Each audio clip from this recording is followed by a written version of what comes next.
Hi, it's Paul. So, how's AI shaping deal making? Well, I'm saying not just from other deal makers, but in our own business, that this is no longer a nice to have, but a real strategic tool that is very much part of the team and our capabilities. So, I'm going to run through 11 ways that we and other deal makers that we work with are using AI to ultimately get better deals.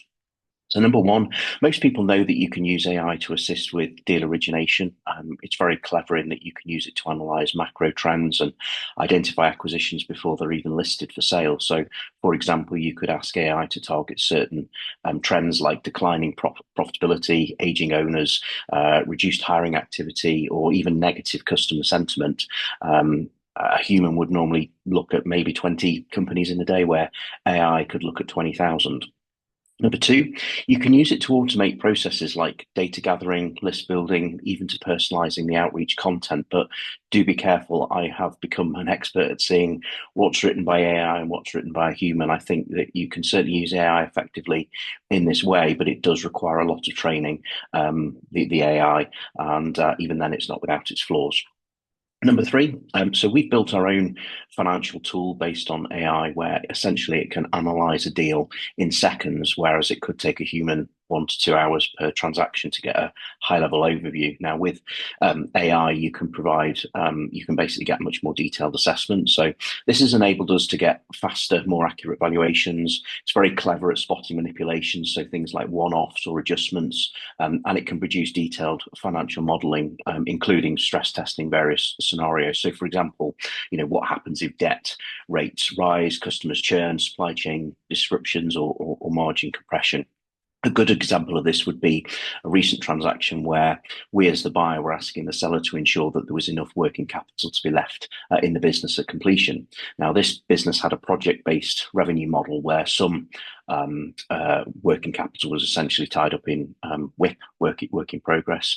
And what we wanted really was we didn't want the WIP to be part of the working capital calculations because it's very easy to manipulate. And AI was able to model up their figures, compare that to ours, and show how the manipulation could take place. And essentially, what that did is it led us to using a lockbox mechanism and excluding WIP. And obviously, we have justifications for doing so in order to get the deal done.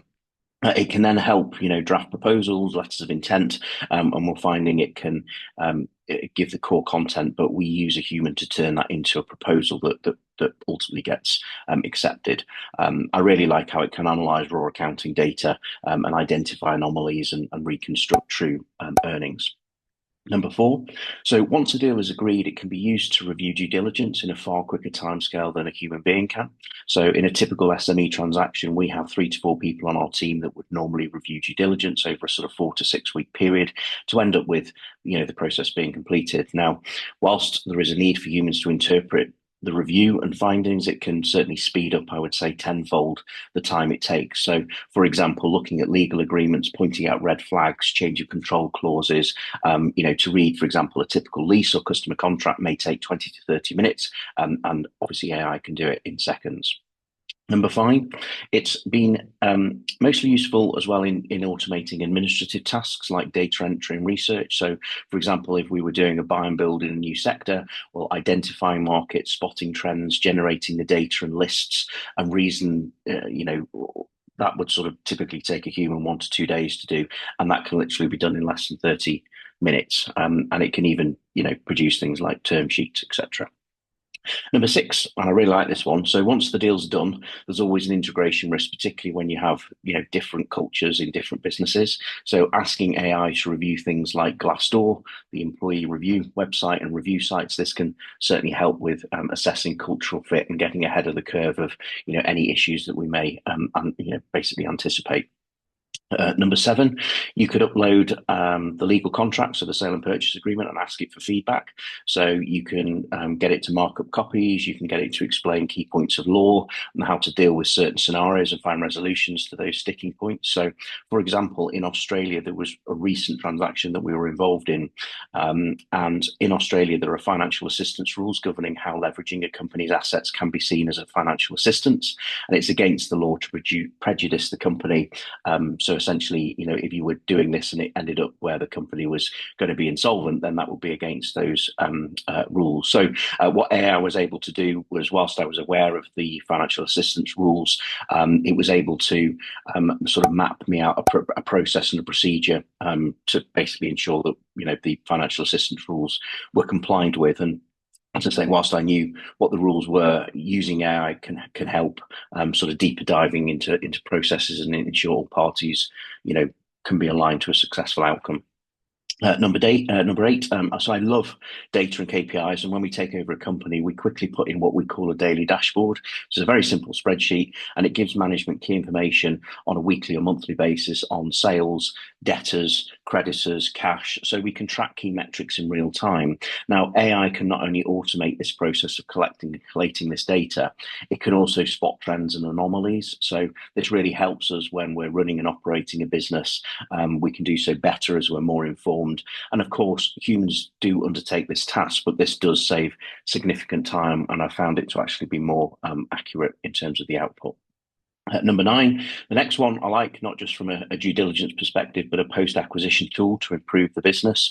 So reviewing data, things like employee surveys, identifying toxic cultural leadership gaps, pointing out any high turnover risks or people integration friction points. You can do the same with customers. So looking at customer cohorts, customer retention, customer lifetime, customer spend, lifetime spend. And you can use that then to spot trends, identify hidden profitable segments within the business or non-performing segments. Good example of this would be we use this to identify in a manufacturing business that we own how we can improve customer retention and spend in our top 20 clients, and also to identify unprofitable clients.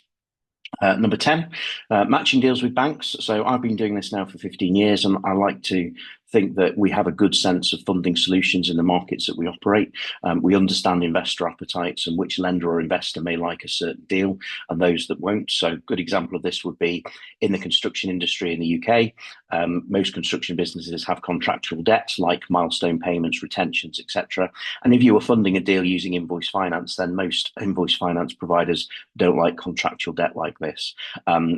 Couple that as well with the fact that construction is a very high risk industry. There's quite a lot of insolvencies there.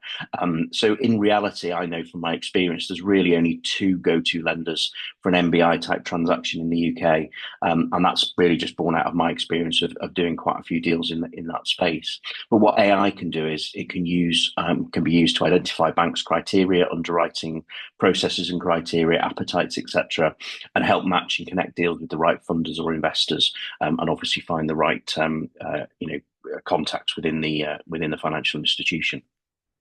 Finally, number 11, this is a bonus one, and it's back to research, but using it to benchmark multiples is also another great tool to see, what companies are transacting for typically in the industry. So I've only really scratched the surface in this video of how we and other deal makers are using AI, and there's certainly many, many more ways than just the 11 I've highlighted today in how AI is helping us find and do better and more quality deals.